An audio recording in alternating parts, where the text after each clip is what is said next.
This is part 1, so introduction of the bone and the different parts of the gross structure of the bone. So more likely mga anatomy and physiology yung pag-aaralan natin dito sa part lang na to. Okay. So ano-ano po ba yung kailangan nating malaman at the end of this chapter? So unang-una, to understand the composition, the function, the types and structure of a bone. Define and understand the process of ossification. Ito yung pagbuo ng isang bone. Define and understand the role of hormones in bone remodeling and resorption. And to classify and understand the role of joints in relation to bone. So, bakit nga ba may mga joint? Ano ba sila? At ano yung relasyon nila sa bone? Okay, so yun, pag-uusapan din po natin sila at the end of this chapter. So first of all, bago tayo mag-dive, what is bone? Bone is a connective tissue characterized by mineralized extracellular matrix. Again, class, yung mineralized extracellular matrix, yan po ang nagdi-distinguish sa bone, okay, to other connective tissue. Kaya po siya naging specialized, okay, because of its ability for matrix mineralization.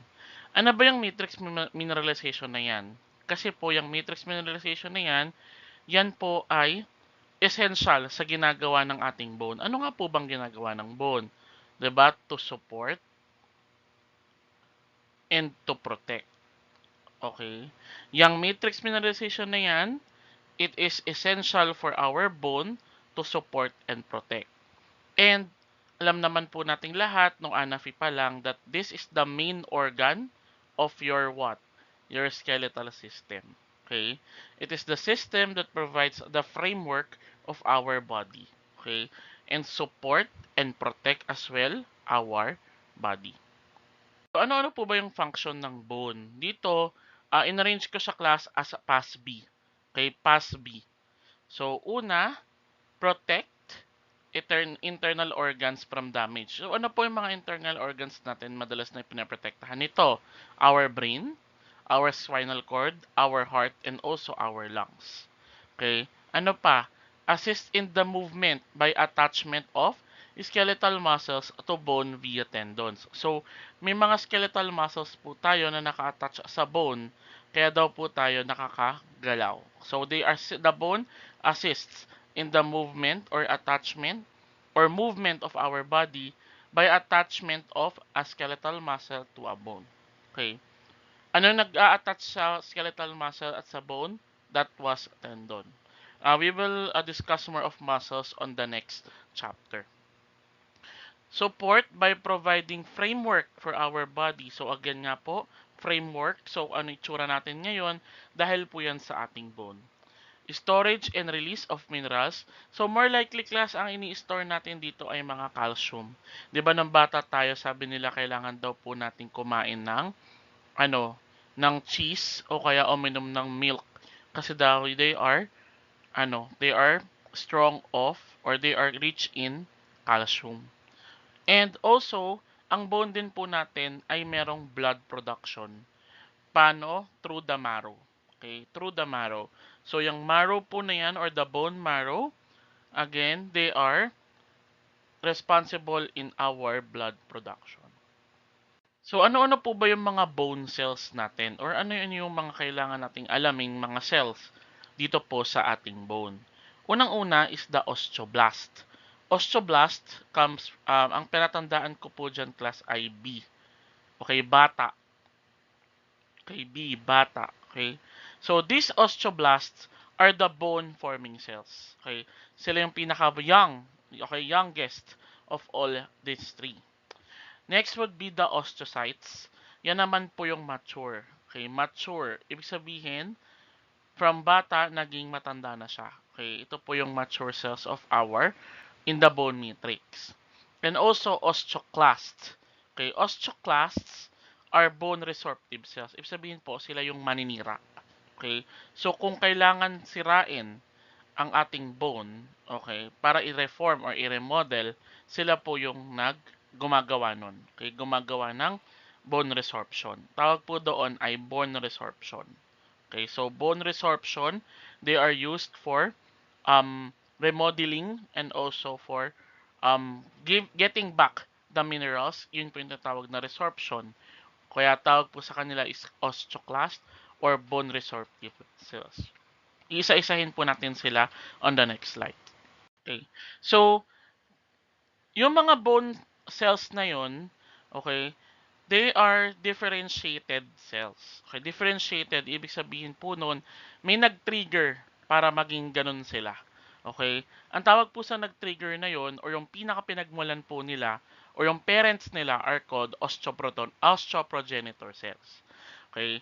These are the bone stem cells that will differentiate. Ibig sabihin po nun, um, differentiation means kung ano yung kailangan ng katawan natin, yun po yung gagawin niya. Okay, yun po yung gagawin nitong osteoprogenitor cells. Example, kailangan po ng katawan natin ng bagong bone. So, ang gagawin ni osteoprogenitor cells is to create more osteoblasts. Okay, ganun po yung role niya. And these osteoprogenitor cells, like other connective tissue, derived din po siya sa alin? Sa mesenchymal stem cells. Yung mga mesenchymal stem cells po natin are from the mesenchyme. So, yung mesenchyme, again, anong itsura po noon sa ating connective tissue before? They are stellate. Okay, mukha daw po siyang star. So, yun pong mga stars na yun will give also rise to these osteoprogenitor cells. So, paano po natin makukuha ang mga osteoprogenitor cells? Meron po tayong tinatawag na key factors of differentiation. Class, this is not in your book, pero please study them or remind yourselves na ito po yung mga factors, okay, para tayo magkaroon ng osteoprogenitor cells. Okay?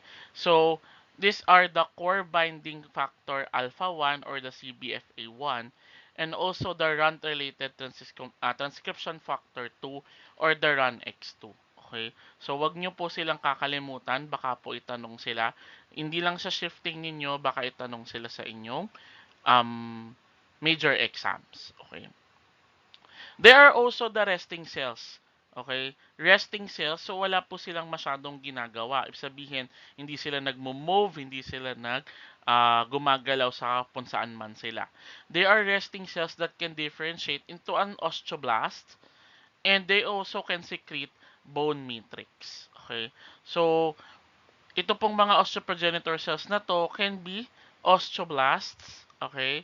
And they secrete from what? The bone matrix. Isa-isahin na po natin yung tatlo. We have first the osteoblasts. Again, the osteoblasts are young bone cells that forms single layer of cuboidal cells joined by adherent or gap junction. So, hindi lang po pala epithelium ang merong adherent and gap junctions. Dito rin po sa ating mga connective tissue, they have what we call adherent and gap junctions. And mukha daw po itong mga osteoblasts na single layer of cuboidal cells. So, cuboidal cells, as we all know from the epithelium, they are wider than they are taller. Okay? So, yun po ang itsura daw ng ating mga osteoblasts. They also produce organic components. So mamaya class, meron po tayong composition of our bone matrix. May kita po natin doon ang inorganic and organic components ng ating bone matrix. So itong mga osteoblasts, they are producing organic components. Okay? Next will be they retain the ability to divide. So ano yung process para po mag-divide ang ating mga cells? They are the process of mitosis.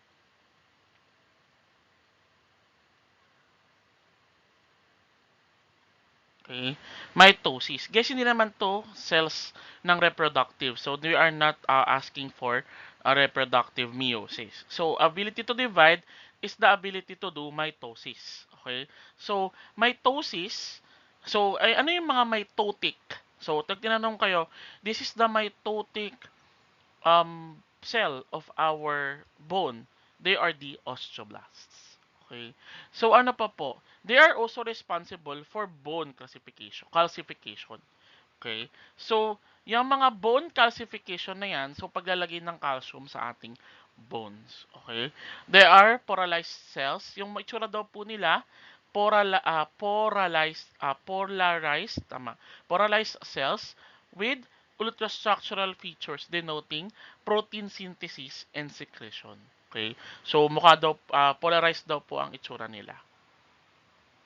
So, isa-isahin na po natin kung ano yung ba yung nasa loob ng bone matrix natin. Una po is the inorganic components of our bone matrix. So, the inorganic components of our bone matrix is 50%. Kalahati po ng ating bones dry weight. So, kung ang ating bone ay 50 kilos, so kalahati po noon ay inorganic components. Okay? So, ano-ano yung mga inorganic components na yan? Tandaan po natin na they have crystals. Okay? So, itong crystals na to, they are also called the minerals. Okay? Minerals of calcium and phosphate. So, crystallization of calcium and phosphates. And yung mga crystallized calcium and phosphates na po na yan, they are also storage sites for blood calcium and phosphates. So, just in case class na nauubusan na tayo ng calcium and phosphate sa ating katawan, dyan po tayo kukuha sa mga crystals na yan. Okay? Sa bone matrix ng crystals na yan. So, ano po yung most abundant crystal na meron sa ating katawan or sa ating bone? That was the calcium hydroxyapatite. Okay? Calcium hydroxyapatite.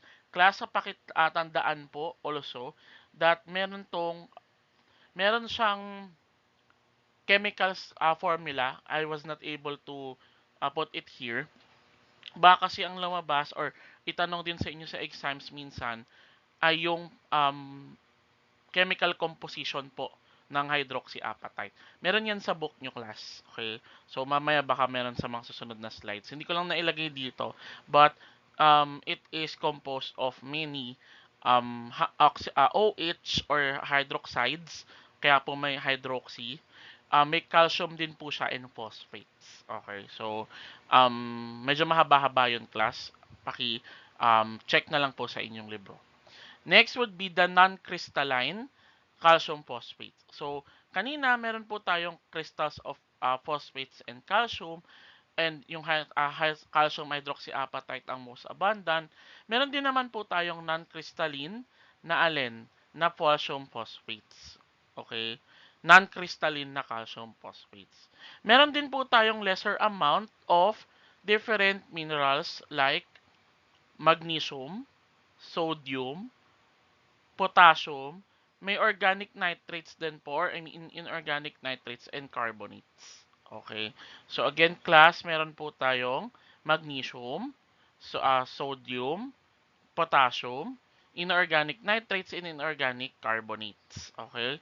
And ano po yung ginagawa nitong inorganic components na to? Hardness. Hardness of our bone. So, ibig sabihin, nagpapatibay at nagpapatigas po sa ating bone. Sabi doon kasi, kapag daw po wala itong mga inorganic components ng ating bone, our bone would be likely rubbery.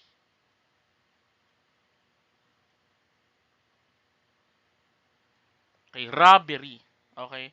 Kaya po si Luffy at saka si Lastic Man ay nakakapagpahaba ng kanilang mga katawan ay dahil wala na po silang crystals or inorganic components of their bone. Okay? Kaya po si Luffy, si Monkey D. Luffy, kung nanonood kayo ng One Piece, 'di ba pinahaba niya yung ano niya, yung kamay niya. Okay? Even though that's a fiction and Plastic Man, even though they are fiction. So kapag wala daw po pala itong mga inorganic components na to, hindi daw po hard ang ating bone. So ibig sabihin, rubbery siya. Okay, rubbery. Okay, so ayan po ang dahilan kaya po tayo may makakapal na bone. Hindi daw po tayo Lastic Man. Okay. Sad to say, hindi po tayo Lastic Man because of this inorganic components. Siyempre, kung may inorganic, meron pong organic components din ang ating bone. So ano yung mga organic components niya? They are composed class of 90% type 1 collagen.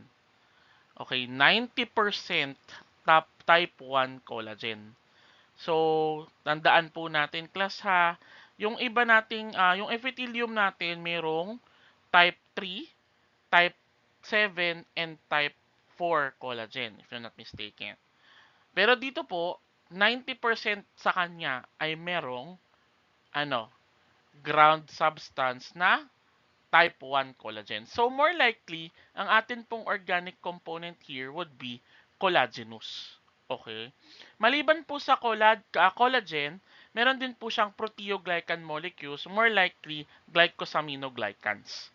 Okay? Para po siyang almost parang ano, parang mga epithelium or parang mga connective tissues din. Kasi may mga glycosaminoglycans din sila.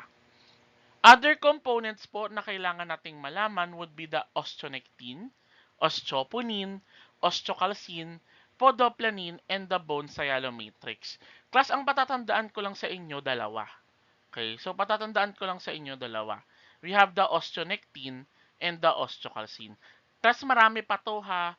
Hindi lang, ang sabok nyo kasi ang nakalagay lang is these two. Ito yung pinaka-importante. Okay? Pero po, in other books, marami pong laman ito. Meron pong tinatawag na osteoponin, podoplanine, and bone cyalomatrix. Lahat po yan nag-contribute to become part of our bone matrix. Okay, kaya po tayo may bone matrix. Okay, so ito, the only two na kailangan kong matandaan sa inyo is these two, osteonectin and osteocalcin. Okay, so this osteonectin, ano pang ginagawa niyan? Serve between the collagen or glue, sorry, glue between the collagen and the hydroxyapatite. Okay? So, tandaan po natin na yung hydroxyapatite na yon ay inorganic mineral. So, para po mag-combine silang dalawa ng collagen, okay, kailangan po ng osteonectin. Okay? Guys, the hydroxyapatite here is calcium hydroxyapatite. Huwag pong kakalimutan yan ha. Calcium hydroxyapatite. Yung pinapatandaan ko sa inyong formula kanina sa kabilang slide. So again, calcium hydroxyapatite and collagen were combined using this osteonectin. Okay. So ano po yung isa pa? Osteocalcin. So, promotion of matrix calcification. Okay, calcification, it means na dadagdagan ng calcium. Okay? So, pag osteocalcin, calcium. Okay? So, matrix calcification. Okay po? So, dadagdagan ng calcium yung ating mga formation para po mas tumibay sila. Okay, speaking of tibay, sabi ko nga po sa inyo, they are for strength and resilience. Okay? Kaya po may organic component para po tumibay at maging resilient ang ating bone. Kasi pag wala daw po ito, magiging brittle ang ating bone. Okay? Magiging brittle. So, kunyari po kayo ay kumakain sa, alam niyo yung peanut brittle sa Baguio, yung masyado pwede kayong yung bone nyo pwedeng madurog basta-basta. Okay? So kaya po brittle. Kaya daw po itong mga organic components na yan, they are responsible for strength and resilience of our bone. Okay, kung wala daw po yan, they are brittle. Okay, so mga osteoblast daw po natin, may mga processes. Yung mga processes po na yan, parang silang mga finger-like structure sa gilid po ng ating osteoblast. They communicate, yung mga processes na yan, ginagamit po ng ating osteoblasts, okay, to communicate with other osteoblasts and osteocytes via the gap junctions. So again, class, ano nga ulit yung mga gap junctions? They are the communication parts of our epithelium. So dito po sa osteons or sa mga bone, meron din po silang gap junction. Tawag nga po doon ay processes. Okay? And later, mamaya sa Haversian system, meron din kayong makakausap na canaliculi. That canaliculi is also for communication. Okay? So, ano yung mga organelles? Siyempre, cells po ito. So, may mga organelles sa loob niya. So, meron po daw na abundant RER and free na ribosomes. Okay? Abundant RER and free ribosomes. Class, since this is RER and this is free ribosomes, ano ang napoproduce nila? They produces DNA or acids. Dahil po doon, okay, dahil po doon, they are basophilic.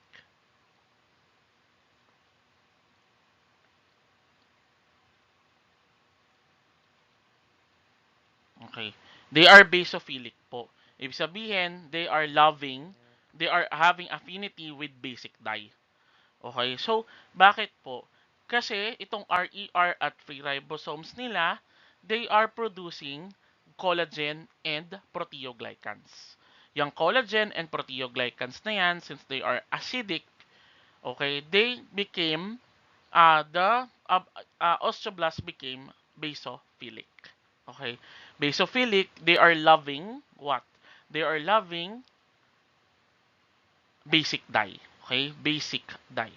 Kasi po ang laman nila ay puro acid. Okay?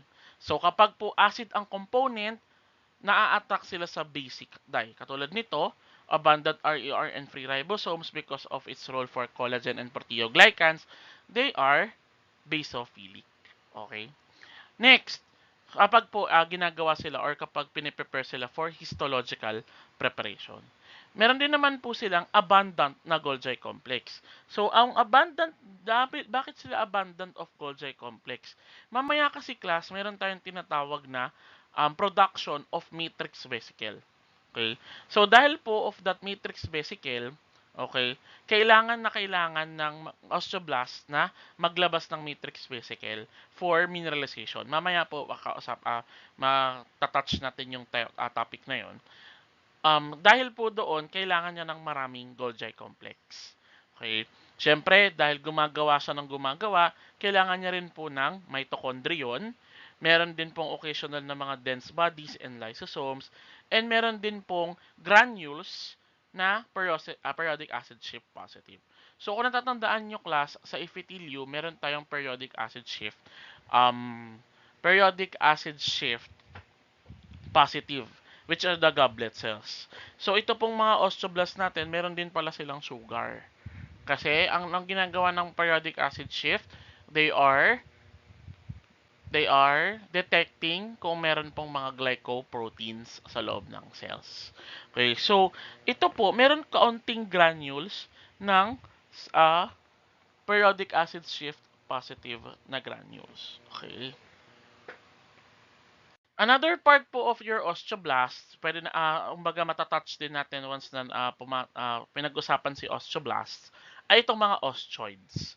Okay, the osteoids are the unmineralized, unique, collagen-rich materials formed after secretion. So once na-secrete na sila or may mga matrix, ito po ay mga matrix class. Ibig sabihin po, mga bagong miyembro ng parte ng bones natin na candidate for being part of the matrix para po mag-solidify ang ating matrix. So, itong mga osteoid na to, they are located between the osteoblast layer and the pre-existing bone surface. So, kaya nga po sila mga candidates, okay? Kasi kalalabas lang nila from the osteoblast.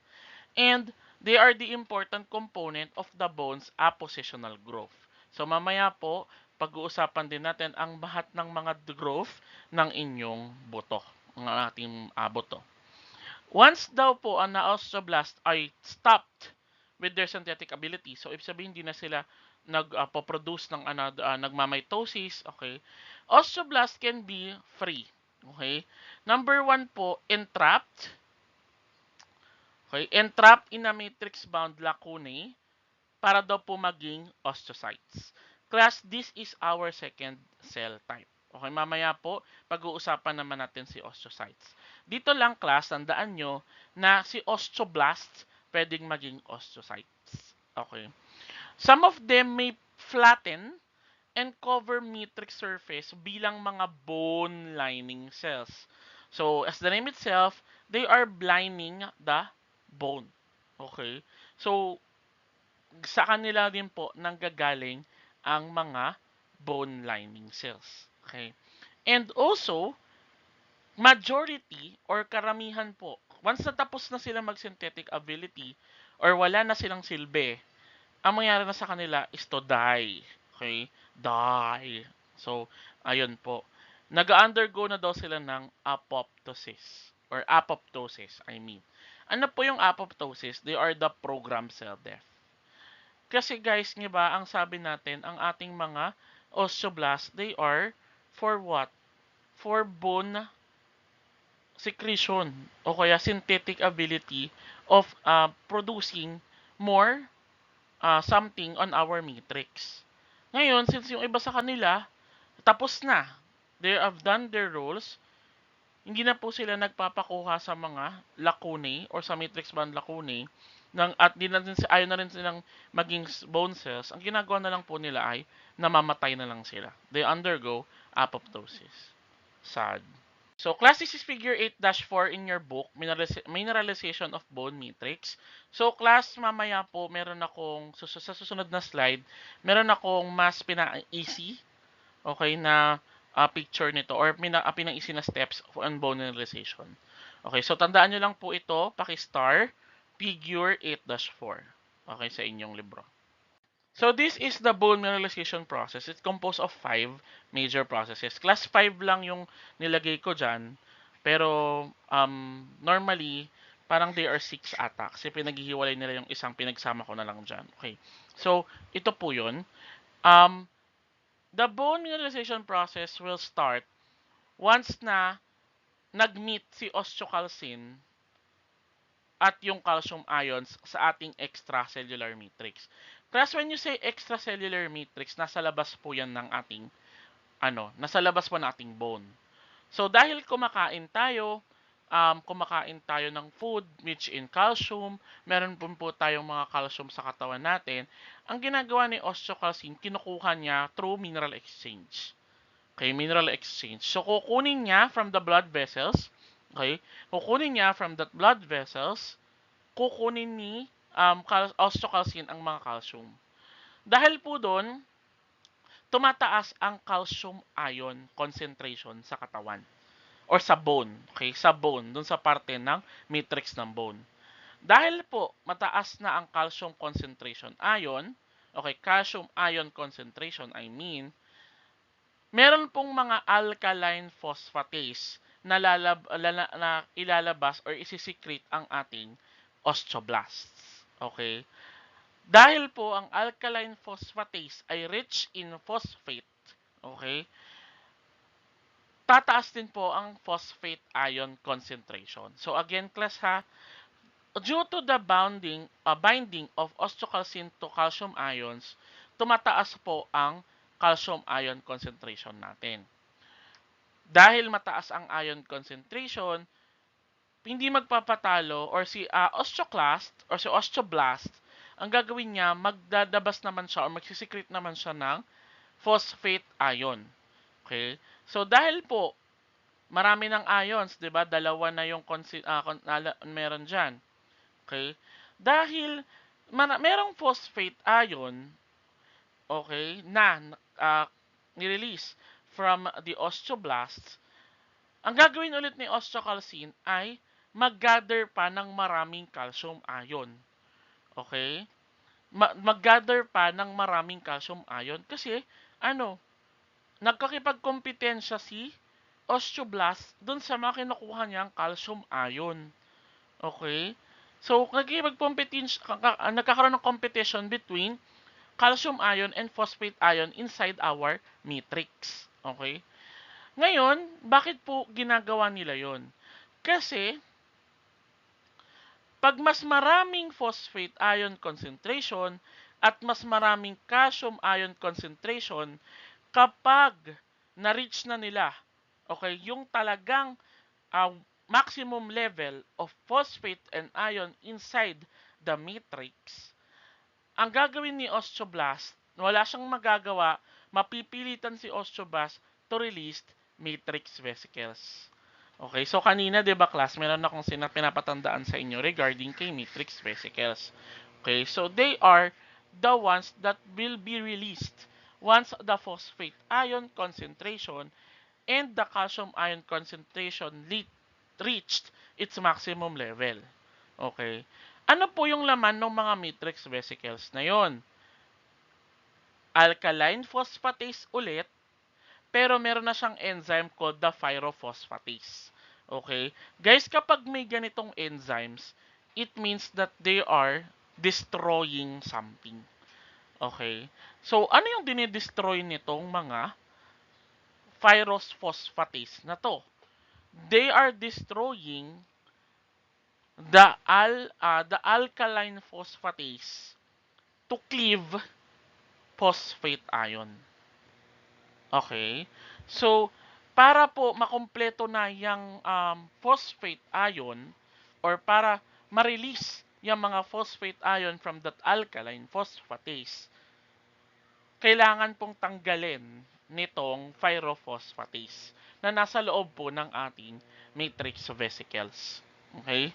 Dahil po tumataas na. O, 'di ba? Ang dami nun, 'di ba? From ALP, tumataas na yung phosphate ion concentration natin.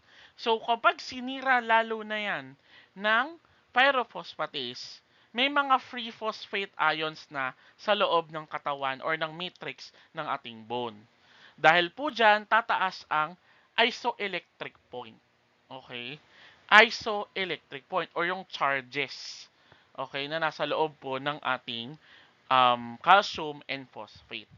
Class, the calcium ion is charged positive 2. 'Di ba? Alam nyo naman yan sa inyong chemistry. And ang phosphate ion po natin is charged negative 3. So, imbalanced yung ating concentration. Dahil po dyan sa imbalance na isoelectric point na yan, okay, nagkakaroon ng crystallization between calcium and phosphate. Kaya po nabubuo ang ating calcium phosphate. Okay? Dahil po na-crystallize na ang calcium phosphate, magiging calcium hydroxyapatite crystals na sila. Okay? Dahil po sa hydroxyapatite crystals o yung tinatawag natin na calcium hydroxyapatite crystals, okay, dagdagan lang natin yan ng konting collagen fibers.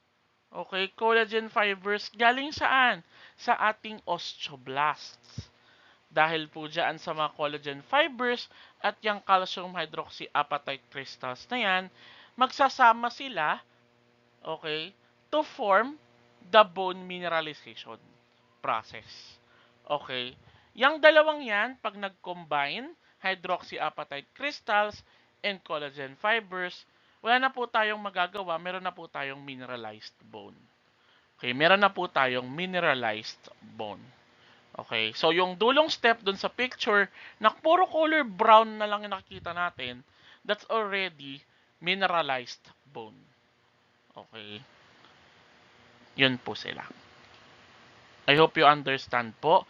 Pero kung gusto nyo class ng more detailed na pwede nyo i-screenshot, meron po ako sa susunod na slide. Okay, class, this is what I inform you kanina, na ito po yung pinaka paragraph form noong pinaliwanag ko sa inyo. So, step 1, binding of extracellular calcium ions by osteocalcin and other cellular proteins to create a high local concentration of what? Calcium ions. The high calcium ions stimulates the osteoblasts to secrete what? ALP, which increases the local concentration of phosphate ions. High phosphate concentration stimulates further increases in calcium concentrations where mineralization will be initiated. At the stage of high extracellular calcium and phosphate concentration, the osteoblast release small, so almost 50 to 200 nanometer lang daw po ang size ng mga matrix vesicles natin into the bony matrix. Paano? By exocytosis. Ulitin ko lang class, no? Nilalabas daw po ang ating matrix vesicles through exocytosis. Ibig sabihin, okay, nilalabas siya. Nilalabas. From na mismong cytosol, ng ating inside of the cell, ilalabas po siya ng ating osteoblast. Parang pinapanganak siya. Ganon. The matrix vesicle contain what? ALP and pyrophosphatase that cleaves phosphate ions from other molecules of the matrix. The matrix vesicles that accumulate calcium and cleave phosphate ions cause the local isoelectric point to increase. Okay, though the local isoelectric points to increase, which results to what? Crystallization of phosphate or calcium phosphate in our matrix vesicles.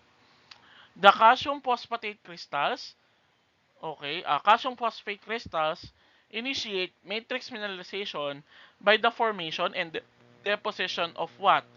Hydroxyapatite crystals in the matrix surrounding the osteoblasts. So again, class, saan sila kumukuha ng mga matrix na yan or yung mga parang ano na yan? From the osteoid.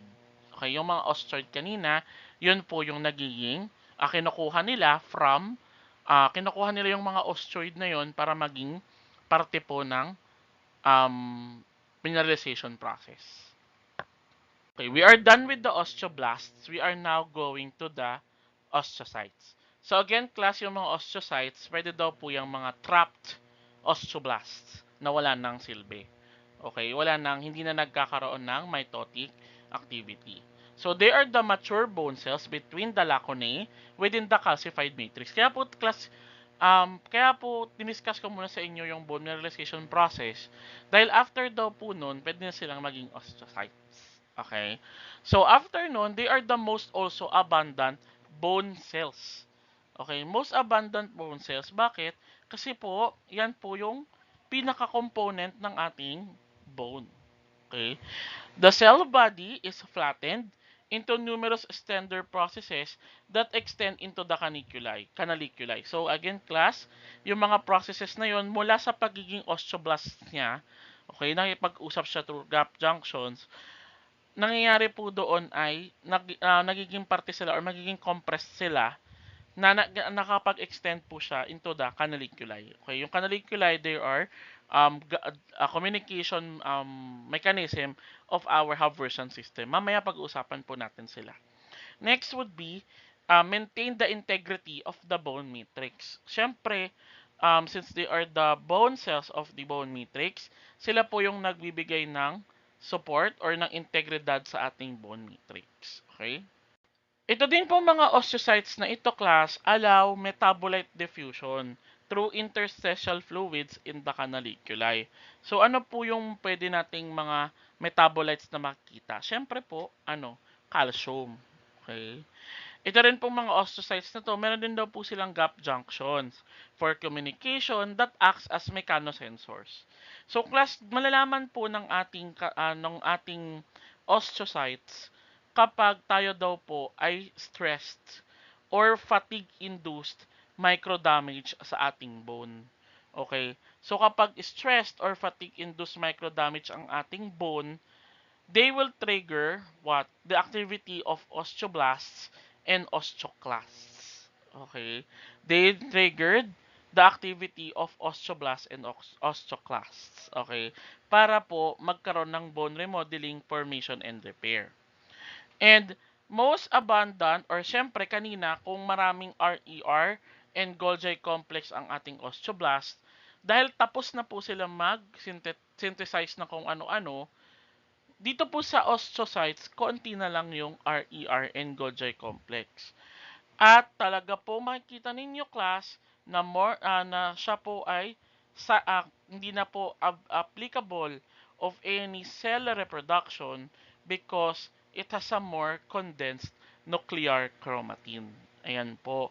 'Di ba, class? So, kung mapapansin po ninyo, kahit sa pinaka-normal na cell process, kapag yung nuclear chromatin ay intact, okay, intact na, ibig sabihin po, they are no longer having the ability for for mitosis. And also, they maintain the calcified matrix. So, yun po yung sinasabi natin na integrity. They maintain the calcified matrix. Ngayon po, kapag namatay naman po sila, ang nangyari po ay gagamit naman po ng mga osteoclast for their matrix resorption. Resorption, class, ito po yung breaking down of what? Breaking down of our bones to be recycled by the osteoblast para po magamit ulit to another mineralization process.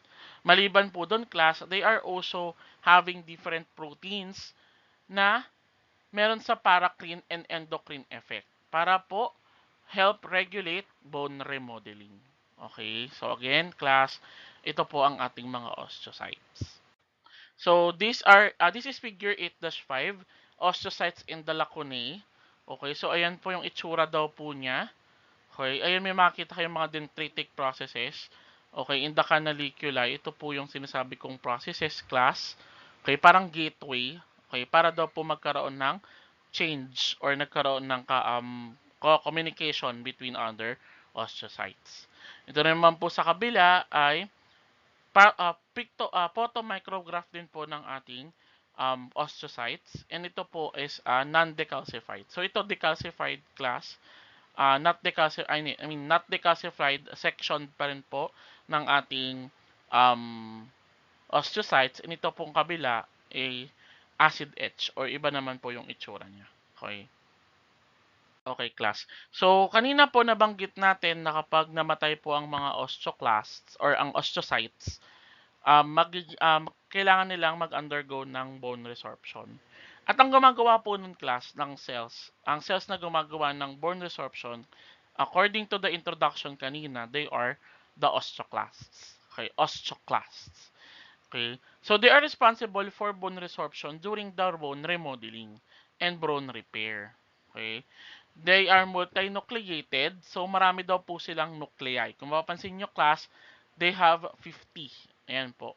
50 na nuclei. No, napakadami, no? They also occupy shallow concavities called the House-Ships lacunae. Okay?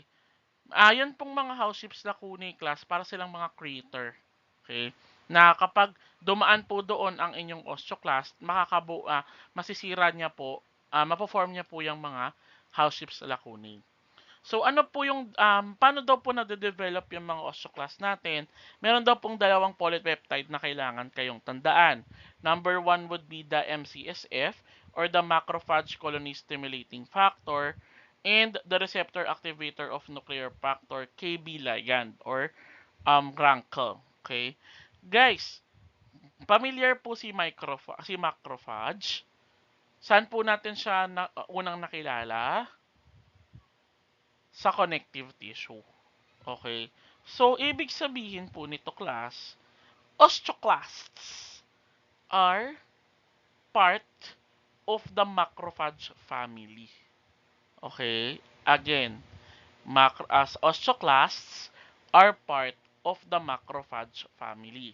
Ano bang ginagawa ng macrophage? Immunity and also resorption. Nilalabanan niya po yung mga hindi na dapat nasa katawan. Tagalinis, okay, ng ating katawan. So, ibig sabihin po nito class, ang tawag daw po sa mga macrophage in your bone ay mga osteoclasts. Okay? So, they are not differentiated from what? They are not differentiated from your mesenchyme, but they are differentiated from your macrophage. Okay? So, ibig sabihin, they are the resident macrophage of your bone. Okay. Ano po yung mga activator niya? Bakit gumagalaw yung osteoclast na yan? Ano yung nagtitrigger sa kanila? Parathyroid hormone. Okay? Parathyroid hormone. Class, we will discuss more of the parathyroid hormone when we go to the endocrine system. Pero ngayon po, tandaan nyo lang na ang parathyroid hormone ay activator ng ating osteoclast. Okay? Bakit? Dahil parathyroid hormone produces MCSF, RANKL, and other factors. Ano po yung MCSF and RANKL na yan? Diba yan yung gumagawa daw po ng osteoclast. Okay? They are responsible for osteoclast development. Naiintindihan? Okay. So ito class yung pinaka-activity ng ating osteoclasts. Okay? So these active osteoclasts, class ang pinaka-kailangan yung tandaan dito sa A muna tayo, is that the osteoclast is bigger than the osteocyte. So, makikita po ninyo, itong violet na to are osteoclast. Itong violet na to is osteoclast din. Nasaan po ang osteocytes? Ito po siya sa gitna. So, napakaliit ng ating mga osteocytes. Nakikita po ninyo. Okay. So, dito sa picture na yan lang po yung kailangan natin tandaan. Malaki siya. Pero sa B, yan po yung kailangan nating maintindihan. Dahil this is the activity of your osteoclasts. Okay? This osteoclast has the membrane domain that contacts the bone form a circular sealing zone. So, ito po yung circumferential sealing zone that binds with the cell tightly to the bone matrix. So, ito po yung bone matrix. So, ito yung mga sealing zone niya. Okay? And surrounds an area with many surface projections called the ruffled border. So, ito class sa picture, ito po yung ruffled border. Maliit na, parang finger-like substance, finger-like structure na yan. This conferential sealing zone allows the formation of a specialized microenvironment between the osteoclast and the matrix in which the bone resorption occurs. Okay? Diyan daw po sa loob na yan, itong parang bilog na to, okay? Yan yung microenvironment na tinutukoy. Yan din po yung pocket na tinutukoy. The osteoclast pumps proton to acidify and promote dissolution of adjacent hydroxyapatite. So, sinisira niya po. Diba kanina, ang mineralization, anong ginagawa niya? Nagpuput or nag-i-imbak ng hydroxyapatite sa loob ng ating matrix vesicle. Dito class, sinisira niya. Okay? So, acidify to promote dissolution of adjacent hydroxyapatite and releases matrix metalloproteinases and other hydrolytic enzymes from lysosome-related secretory vesicles for the localized digestion of matrix proteins. Yung mga osteoclast activity doon po, controlled by local signaling factors from other bone cells. Katulad nga po ng parathyroid hormone. Okay? And that parathyroid hormone produces MCSF, rankle, and other factors that regulates the formation and activity of our osteoclast. Okay? So ayan class po, yung mga so saan po napupunta? Okay? Saan napupunta yung mga nasira niya or mga naaano niya, mga nakukuha niya. Kung mapapansin niyo po dito class sa picture, okay, yung kanyang bicarbonate, okay, HCO3 negative, napupunta daw po sa blood capillary. Okay? Samantalang yung mga hydrogen ions, napupunta saan? Sa matrix. Okay? Napupunta po sa matrix. Bakit? Because this hydrogen ion forms what? Hydroxyapatite. Okay? Hydroxyapatite. Okay? Kaya po, merong hydrogen ion dyan na nakabox dito sa picture na to. Is that because the hydrogen ion will stay to form hydroxyapatite. Kaya po siya tinatawag na bone resorption or bone remodeling, resorption. Ibig sabihin, kukunin ulit yung mga minerals from the existing dahil po, tiniretain niya yung in-return niya yung hydrogen ion or the hydroxyl ion para mag-bind sa mga bagong osteoid to form mineralization. Diba po? So, class, ito po yung tinatawag na house shape lacunae in C. Okay? So, class, ayun yung mga trench. Okay? Yan yung mga house shape lacunae. Ayun yung mga trench na yan. Yung mga butas. So, kung mapapansin po ninyo, para silang yung mga scavengers sa or yung mga grave-eating personalities po sa ating grave-eating personalities po sa Plants vs. Zombies. Okay, so kung naglaro po kayo ng Plants vs. Zombies, di ba may plant doon na grave eater? Almost ganito po sila ng ginagawa. Pareho ng ginagawa itong dalawang to. Osteoclast and yung grave eater na yun. And then, pagkatapos kumain ng grave eater, di ba parang meron siyang naiiwan na parang lupa-lupa? So, ayan po yung naiwan ng ating osteoclast. Okay, class. So, this is figure 8-3 for your osteoblasts, osteocytes, and osteoclasts. So, dito po, class, makikita lang ninyo ang itsura, okay, niya ng ating mga pinagsasabi. Osteoblasts, osteocytes, and osteoclasts. So, dito po sa A, or sa left side ninyo, makikita po ninyo ang artistic diagram ng osteoblasts, osteocytes, and osteoclasts. Pero class, meron po ditong mga mesenchyme. Kung papansin nyo, ayan po, mesenchyme. Okay. This portion, ito pong mga cuboidal cells na to, these are our osteoblasts. Okay. Ito naman pong malaking-malaking to, these are our osteoclasts. At ito pong mga to, this is our osteocyte. Okay? Yung buong yan is our bone matrix. Ngayon, class, sabi po dito, ito na ang mga cells na to, sir, yung mga parang stars. They are the mesenchymal cells. And yung mga nasa gilid naman po, na parang orange-orange na may dot-dots, they are what? They are, they are ano? They are the osteoid. Okay? Osteoid or the newly formed matrix. Eh sir, ano po itong mga flat cells? Okay, ano po itong mga flat cells na to? Okay, itong mga flat cells na yan. They are the bone lining cells. Okay, so di ba nga tandaan natin na yung iba pong mga osteoblasts, kapag tapos na sila sa synthetic ability, anong gagawin nila? Either mapapunta sila dito sa loob ng ating osteocytes, yung iba mamamatay, majority sa kanila namamatay, pero yung iba po nagiging bone lining cells.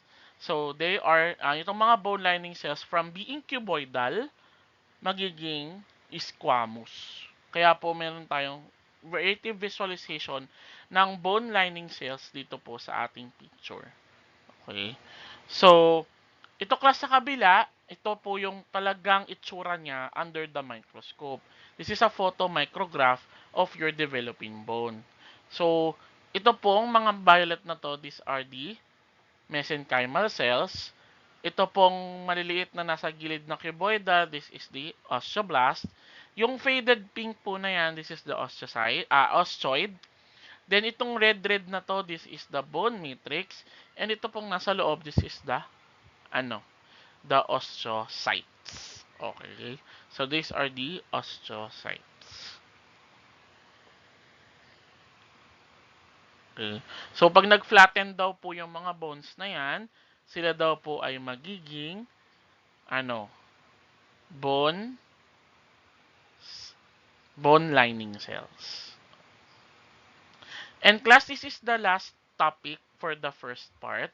Next part po would be bone classification, gross anatomy of a cut bone until the gross structure of the bone. Okay?